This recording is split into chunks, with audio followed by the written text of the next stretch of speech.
What if the most profound answers we're all looking for don't actually solve our questions, but instead they show us that we've been asking the wrong ones from the very beginning? Today, we're going to dig into an ancient dialogue that does exactly that. It uses a really simple, powerful metaphor to completely reframe one of life's biggest mysteries. It's the question, isn't it? The one that's echoed through all of human history? Well, over 2,500 years ago, a spiritual seeker, a wanderer, named Vacchagotta, took this very question to the Buddha, hoping finally to get a straight, definitive answer.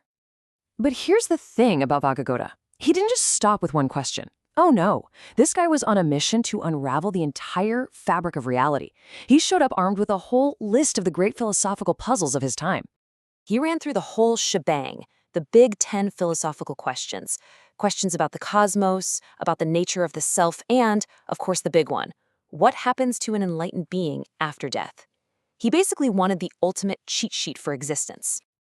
Okay, so let's get into this. To his very first question, the Buddha's reply is, well, it's a non-reply. It's not a yes, it's not a no, it's just a flat-out refusal to even take a side. He's basically signaling that just engaging with the question, that's the problem. It's a distraction from the real work. So Vacchagotta, you can imagine him being a little confused, tries the opposite. Okay, so is the world not eternal? And he gets the exact same response. You can almost feel his frustration building, right? Like, is this guy just messing with me? And it just keeps going. For all 10 questions, the pattern is exactly the same. Does a liberated person exist after death? Nope, not my view. Okay, well, do they not exist then? Also not my view. The Buddha just systematically and very deliberately sidesteps the entire debate. So Vacchagotta is completely stumped. I mean, why would this great, wise teacher refuse to answer what seemed like the most important questions you could possibly ask? But here's the key. This wasn't evasion. It was a really radical teaching strategy. It was designed to show that the path to real peace isn't found by thinking your way through it, but through direct, practical experience. And then the Buddha explains why he won't answer. He says that getting tangled up in these abstract debates, it's worse than useless. I mean, think about it in our own lives, right? How often do we get stuck in these endless circular arguments online or even at the dinner table? The Buddha saw this as a trap, something that actually stops you from finding peace. So what is this thicket of views? It's just a brilliant metaphor. What he's saying is that these arguments, they aren't a path to the truth, they are the trap itself. Every single time you try to push through one thorny branch of some opinion, you just get snagged on another one. You don't get clarity, you just get more and more lost. He made it crystal clear.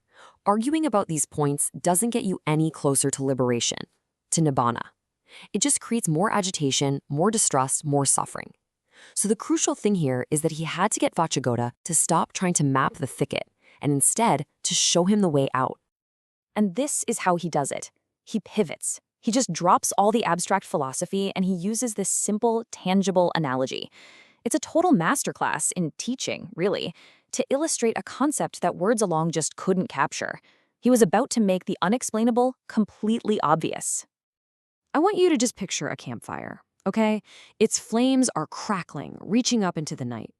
The Buddha just points to it and asks a really simple, grounded question. Vacchagotta, this fire right here, what keeps it going? What does it depend on? And Vacchagotta gives the obvious answer. Fuel. The Pali term here literally means the fuel of grass and sticks. There's nothing complicated about it. It's just a basic fact of the world. A fire needs fuel to burn. So the Buddha keeps going. And if that fuel runs out and the fire goes out, you'd know it was out, right? And Vacchagotta's like, yeah, of course. It's just a simple observation. Pretty straightforward so far. And here it is. This is the pivot. The brilliant turn in the whole conversation. The Buddha asks, all right then, tell me, which way did that flame go? Did it go north, south, east, west? And the question itself just feels wrong.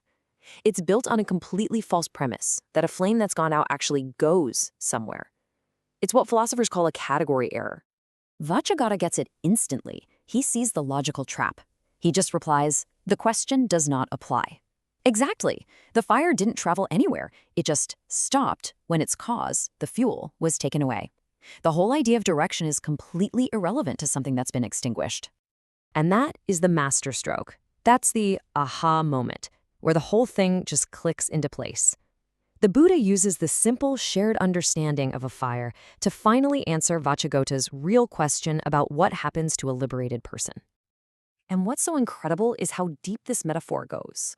The actual Pali word for enlightenment, nibbana, literally means to be extinguished or to be blown out, just like that flame. See, the goal isn't to get to some new place. It's to extinguish the fire of suffering right here, right now. So here's how it all maps onto our own lives. The flame is our suffering, our craving, our constant feeling of discontent. So what's the fuel that keeps that fire burning?